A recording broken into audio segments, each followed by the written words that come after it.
Hi, welcome to episode 6 of the Beat the First Man podcast stroke vodcast, whatever you want to call it. First up, a big thank you to all those new subscribers. We're up to 50 subscribers now in 5 weeks, so thank you to you all. Over 200 views of last week's episode, only beaten by episode 1, but still a great effort. So thank you so much to all the new subscribers. Hope you enjoyed it. Please keep watching. We'll get better, we'll get smoother as we go along, but so far so good, and thoroughly enjoyable it seems to be to you all as well, judging by some of the comments. This week's episode, as always, I have to check my notes. I'm rubbish and can't remember any of this stuff. If you want the fancy ones, go to like Guardian, Football Weekly or stuff like that. This ain't fancy. There's notes written down on the book here. Look, I have to write stuff down because I forget it all. So this week's episode, what can I say? You've got Moldova, a little knob, Burnley and a strip show. What more could a person want on a Thursday evening? So first up, a strip show. No, you filthy lot, not that.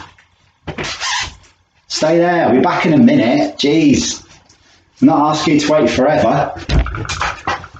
Look what it is. Stoke Gabriel FC. They've only sent me a shirt. So I've had quite a bit of contact with the Stoke Gabriel boys over the last few weeks. And I've had contact from the first team manager, the assistant manager, coach, the committee. It's been brilliant. They've really bought into it. Even some players sent me messages. They've really got on the back of this and well pleased. So they sent me a shirt. I promised them I'd wear them to do the vodcast. To be honest with you, I might wear it for every single vodcast until your next win. So there's your challenge right there. So so there's the shirt. Stoke Gabriel FC, proudly worn for the podcast. Nike as well, that's not bad.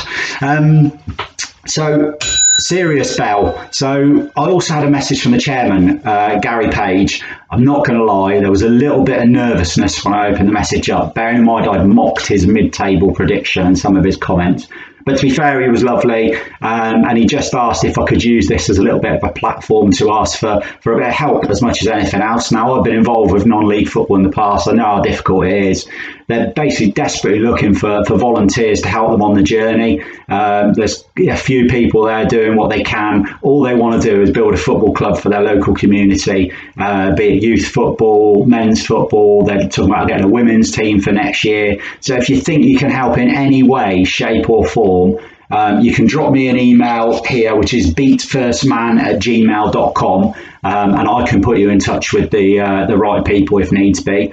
If you can't volunteer, like myself, and you're a bit too far away, maybe you could do a little bit in terms of sponsorship. They've got a crowdfunding link on their website page, so if you go to that, just go Google Stoke Gabriel FC, you'll soon find it, and you can donate that way. Or you could do what the Beat the First Man podcast have done. So I promised you some big news last week, and the Beat the First Man podcast and all its followers, guess what, guys? We are sponsoring a Stoke Gabriel FC first team match before the end of the season.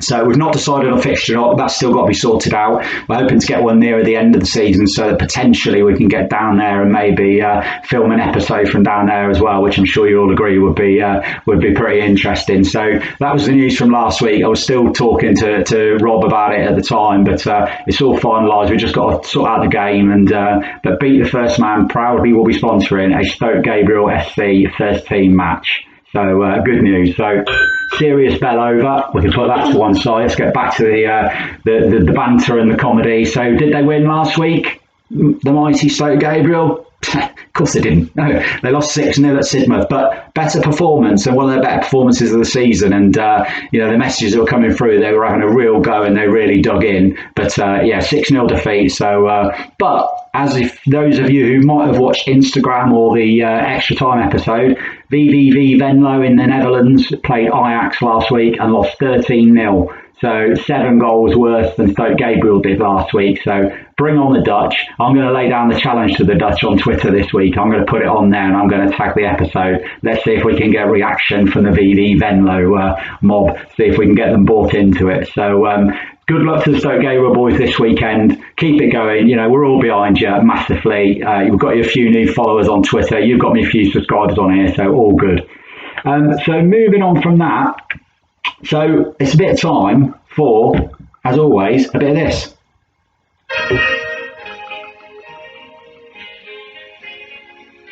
Yep, tales of the unexpected. How Stoke Gabriel started out in the first place on this podcast. So we're going to go a bit yin and yang, really.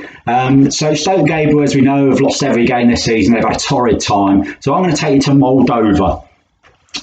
What do we know about Moldova? Let me tell you what I know about Moldova. And I'm not going to lie, I had to write this down. They are the second booziest nation in the world, according to the World Health Organization. Only Belarus drinks more on average per person in the world than Moldova. Okay, so there you go. That's their first claim to fame. So what do they also have in Moldova? Well, they have a football team who are pretty special, FC Sheriff. So let's take you through FC Sheriff's season. Now let's recall Stoke Gabriel's season. And let's go FC Sheriff. So they started the season with a 2-0, pretty comfortable home win against Sparanta, off and running 2-0. Travelled away to FC Schwintel Horge, or something like along those lines. It could be Schwintel George for all I know. Let's go Horge, it sounds a bit more exotic. They won 1-0 there, so 2 games played, none conceded. Back home, they faced Kudru at home, and they won 6-0, giving them a bit of a hammering. So 3 played, 3-1, none conceded. Home again, they had to Zimbru next, where they won 2-0, so we're rattling in the goals, not letting any in. Another away trip, FC Milsami Orhai. I'm getting quality at these Moldovan football team names, it has to be said.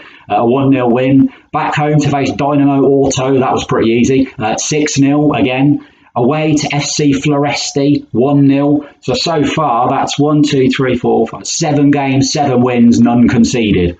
The next game, they did concede a goal, but it was another win. They won 4-1 against CS Petrokoid before travelling again to Dacia Boișana, where they won 3-0. That could have been read by a Moldovan, to be truthful. Away again to Sparanta, who they faced on the opening day of the season, where they won 2-1. So another goal conceded. So that's 2 now they're letting in. I mean, that's bordering on leaky. Back home again to face Kudru, who they beat 6-0 earlier in the season. Well, they beat them 6-0 again. Zimbru at home, won 4-0. FC Milsami Orhai again at home, won 1-0. Travelled to Dynamo Auto, won 2-1. So letting another, that's 3 now, honest to God. It's like a sieve, that defence. And then at home to FC Floresti, in their last game, they won 5-0. So they played 15, won 15, drawn none, lost none, scored 46, conceded 3. Now, we know how Stoke Gabriel have done. They are the complete opposite. So now we're going to have a little thing. Who will break the duck? Will FC Sheriff draw or lose? Will Stoke Gabriel draw or win? Who will come first? So keep watching. We'll keep a little update on that and see how that goes. But yeah, FC Sheriff of Moldova, pretty unstoppable. So, little shouty man. Last week, most people seem to agree. I had a few comments sent through to me about the tape on the wrists. This week, I'm going to say 2 players' names, and I reckon a lot of people will get it just from that, to be honest with you. Jack Grealish and Ollie McBurney. So both of those players have something in common. Yes, they both wear ridiculous shin pads. They both wear mini shin pads. Why not wear shin pads that cover your shin? You know, a shin pad is what? That big, covers the whole of your shin. That big even, it'd be helpful if I got it on camera. A mini shin pad is about that big, covers half your shin. Now, when you go to the shop, you don't ask for a pair of mini shin pads or a pair of half shin pads. No, you wear a proper pair of shin pads. And judging by how much certain Mr. Grealish rolls around the floor holding his shins, you'd think he'd get some bigger shin pads. So, Jack, Ollie, get some proper shin pads. None of these mini ones. It's ridiculous. I know why you do it, because you try to draw attention to yourselves. But honestly, just get some proper shin pads. Because if you get your shin broken, you'll be the first ones crying about being injured on the shin. So it's time, obviously, we bring this little fella back into the action. And hello, what's he got on? Ted, what's that? They sent you one because you're the real star of the show. Right, okay, so Ted is also proudly wearing a Stoke Gabriel shirt. So the pair of us, fully fledged Stoke Gabriel fans. So Ted, how's your week been? It's been good. No one's mentioned the little knob since she came on the Extra Time episode. Okay, well, don't worry. We've got the little knob here this week, so we won't forget. So Ted, who's your little knob this week? You've had a couple of nominations. Right, okay. Well, who were they? You don't want to name the one that didn't win for fear that they'll feel disappointed. Okay, right. Who's the winner then? Cut to the chase. Yeah, now, Ted. Okay, right. So who sent this in, Ted? Because I just want to make sure this is not classed as a sort of Leeds agenda. It was sent in by a Newcastle fan on Twitter. Brilliant. So this week, Ted's little knob of the week is going to the one and only Chelsea manager, Frank Lampard. Now, why is our friend Frank winning the award? So, cuts to notes. So basically, Frank has suggested that he is treated differently in management because of his nationality. Nothing to do with managerial ability, nothing to do with his side's inability to defend corners or set pieces. It's all down to his nationality. He claims, and I want to get the quote right, I don't want old Frankie boy suing me. He claims people are quick to form opinions straight away for whatever reason, and that people should be judged on face value and not from what nation they took over from. Okay, so took over from. Right, okay, I'm just going to literally roll out some facts. Frank took over Derby, who finished 6th the season before. Ted, where did Derby finish under Frank that season? 6th. What, the same position they did the year before? Okay, so he then got the Chelsea job, he took over from Maurizio Sarri, who the Chelsea fans weren't fans of, and they finished 3rd under Sarri. So Ted, where did they finish under Frank? 4th. So Frank took them from 3rd to 4th. Right, okay. So Ted's formed his opinion. He thinks you're his little knob of the week for those comments and that we are judging you on your managerial ability. So take care. See you soon, Ted. Yeah. So that's Ted done for another week. We can't afford him on any longer, not on his Hollywood wages. So that leads us nicely on to guest knowledge. As you know, Tracy, my wife, with her guesswork on the football predictions front and my knowledge of football, giving me my expert opinion. So, of course, I'm probably romping out in front after 5 weeks. Nah. 2-2. Brilliant. So this week we're going for Burnley v Chelsea. I sent her the text as usual. I usually pick the game on a Tuesday or a Wednesday. Texted to her just to see what response I got. I had an answer back almost straight away with the scoreline.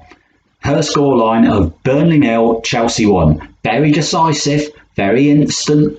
Says she's done a little bit of research this week. Me thinks she's taking this a little bit seriously now. So I'm also going for a Chelsea win. I can't lie. I'm going for a little bit more free scoring game than that though. I'm going for Burnley 1, Chelsea 3. For me, Burnley work very hard, exceptionally hard. They will do their usual shift for Sean Dyche, but their organisation and their very strict, rigid defensiveness will only go so far. I just think Chelsea's movement could pull them to pieces, to be honest. But on the flip side, Burnley very good at set pieces, very good with the deep ball into the penalty box, and we all know that's where Chelsea's weakness lies. So I can't see Chelsea keeping a clean sheet despite their improved defensive performances of recent times. So I'm going for Burnley 1, Chelsea 3. Tracy, aka Guessy, she's gone for Burnley 0, Chelsea 1. So if you join us on extra time on Sunday, you can see how that planned out. So last but not least, the Lineal European Cup and Lineal UEFA Cup. So the Lineal European Cup, Bayern Munich have defended it for a second time. So they defended it twice, won it twice.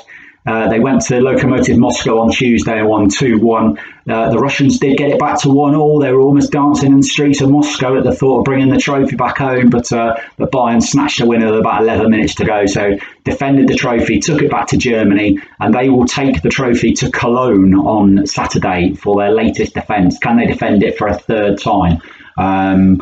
Kian, my son, he thinks Bayern Munich won't lose the trophy all season. So it's a big call, but I think they'll lose it somewhere along the line. I can see their next 2 games coming up after Cologne, I can see them losing it in one of those. But we won't spoil it because Cologne might well do the business.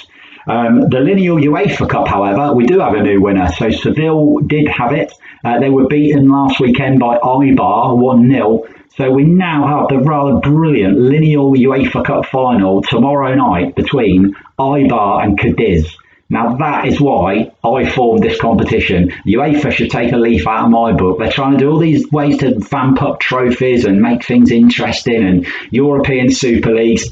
Just get rid of it. Just do this. This is awesome. Eibar v Cadiz, UEFA Cup final, Friday. Ibar draw or win, they keep the trophy. Cadiz win, the UEFA Cup would go back to Cadiz. So we'll see how that pans out as well. And again, we'll probably cover that in extra time. So we're just about done. Just a little bit of homework to do now. So right, so you're watching this on YouTube. Now down here, there'll be some buttons along the bottom here, like this. Like one will have a little thumb, looks like that. That's a good button. One will have a little thumb, looks like that. Don't worry about that one, it's broken, doesn't work, don't press it. Then there's another little one which says subscribe.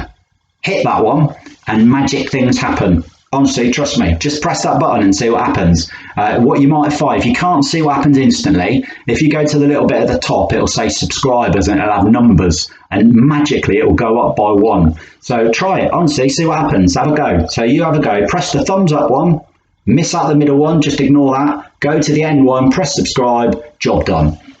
Now, two of my Twitter followers, Matthias and Ashley, asked Ted for a challenge. Now, Ted is not one to duck a sort of a question or get involved. Anyone on Twitter, Ted is always on there and he's quite often replying to people. So Matthias and Ashley, they want to be the super fans of the Beat the First Man podcast, and they're up against each other as to who is the biggest fan. So we're going to lay down the challenge for them this week. So boys, it's pretty simple. Which one of you can get us the most subscribers? And the only way we can judge it is whoever subscribes to the YouTube channel, they comment in the comments below and they just say which one of you it is that's directed them to the channel and that they've subscribed, and whoever's got the most wins the challenge. Pretty simple. So over to you two boys. Oh, and Matthias, nearly forgot. Why me? Why not? And we'll see you all again on Sunday for the Extra Time episode. Take care and have a good weekend. Up the Stokies.